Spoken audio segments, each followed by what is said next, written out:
We're going to make a quick 5-minute video which will demonstrate how our cared for system directly complies to each, I believe there are 127 key lines of inquiry in residential services, slightly less within community-based services. So this is our customer screen, and if you're not a customer of ours, obviously you're looking at the login screen. This is what you would see if you became a customer. We would obviously give you a username and password which will enable you to access your own bespoke document management site.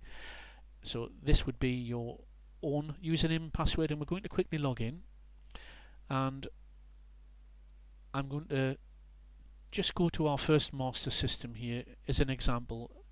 If you're looking at domiciliary care system, it works exactly the same.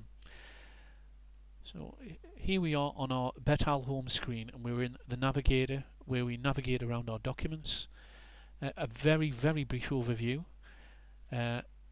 We have 4 folders here. Folder 1 contains all of the documents within the cared for system, and that is over 300 documents.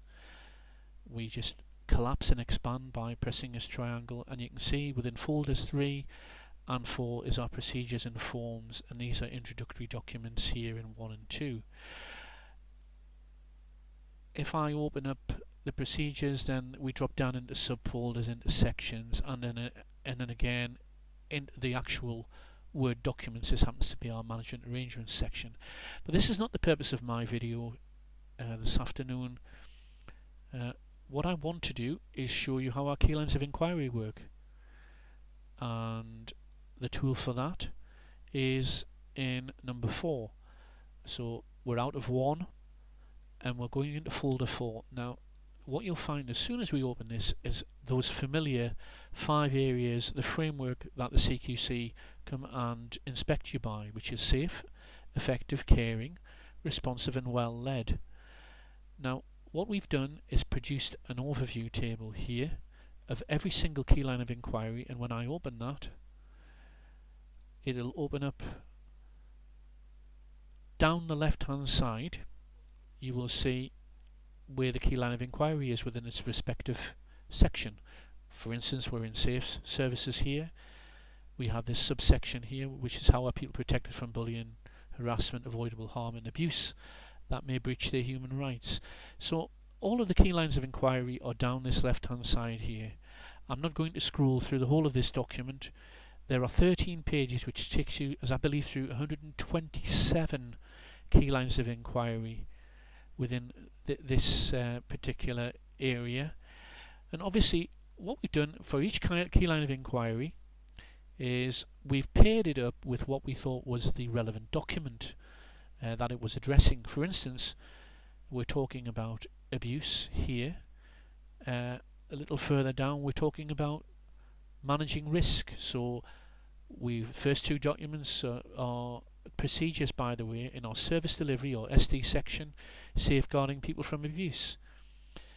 This document, which was identifying areas around risk, well, we've paired that key line of inquiry with risk management. So let me just give you a quick example. Now then, we know we're in safe services, as we just discussed before. We've got our effective, caring, responsive and well-led sections as well, which are further down here. Here's effective, and obviously caring is the next, but we're not going into that. We'll just concentrate firstly on this particular key line of inquiry here. How are people protected from abuse and avoidable harm, which includes breaches of their dignity and respect which can result in psychological harm? Okay, so I know that that is in SD 14, safeguarding people from abuse, but what I'm not asking you to do is to search the 300 documents and to try and locate that. If we go back now to the internet, what we will see is the folder safe. We know that we're in that safe section, and we can see the procedure. So let me open this procedure for you, and here we go, and instantly it tells us in the title that there are key lines of inquiry evidence within this document. So how we do this is we go all the way to the back of the document. We're scrolling, there's 9 pages of this document, by the way, and we get to this section here which says guidance for managers. Now all of this is the regulations, which is the law in the fundamental standards around abuse. And what we're looking at is the key lines of inquiry. Now, we knew that that key line of inquiry, it was the very first one, so it's in the Safe Service section S1, and we just read it, didn't we? How are people protected from abuse and avoidable harm, including breaches of their dignity and respect, etc. So if I can just split screen that quickly, we can see the same key line of inquiry is over here. It's told us it's in SD14, which is the document that we have open here, and the exact evidence, or what your service should be doing in effect, is in paragraph 6.2 of this procedure. So if we go backwards now to the top, we're going through 15, 14, 12, there's 10, and all the way, we're in the section 6 now, and we're in 6.2. And what we're saying is that this here is the evidence in 6.2 to meet that key lines of inquiry. So how are people protected from abuse and avoidable harm, including breaches of their dignity and respect, which can result in psychological harm? We're saying as part of the staff induction, your staff will be made aware of discrimination, which might amount to discriminatory abuse or cause psychological harm. This includes discrimination on the grounds of age, disability, gender, gender identity, race, religion, belief, or sexual orientation. So it's in the staff induction that we're making our staff aware of these issues here. And I could go on. I will do quickly the first one in risk management. So we're now into S2.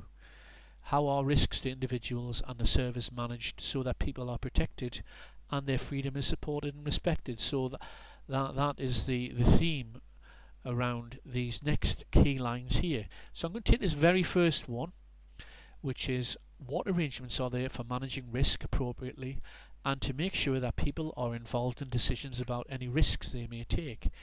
So again, we're still in the safe section. We're going to go back to the internet, and we know that it's in the risk management document.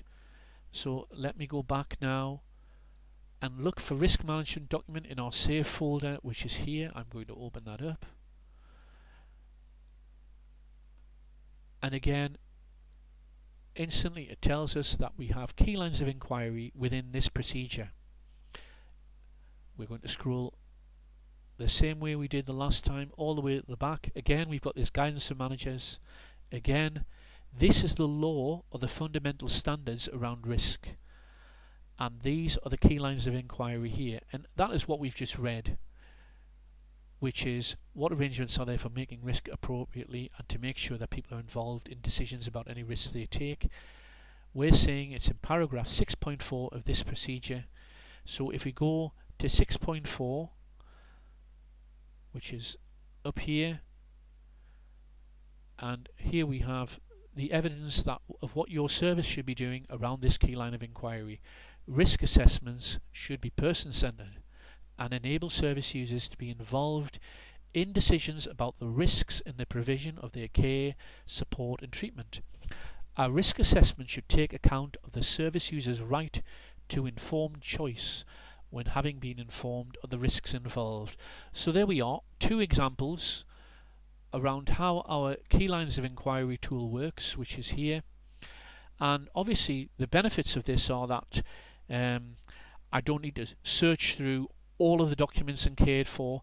These documents that I've showed you, the abuse procedure and the risk management procedure, are within the main section, but they've been duplicated out for your convenience and put into the appropriate folder around that key line of inquiry. So we have given you the overview table here, and all of the documents that that you need that refer to the key lines of inquiry are within the folder. So it makes it very easy for you. For instance, if your inspector comes and he's asking you around particular key lines of inquiry, you'd open up this overview table. Then whichever key line of inquiry that he asks you, you'll navigate to the document. Again, you've got that Chloe bracket next to the title, tells you the evidence. There's evidence in there. Go to the back of the procedure, go to the table, find the corresponding key line of inquiry, and then locate the evidence within the procedure. So I do hope that is helpful for you. And there are many benefits to our system. This is obviously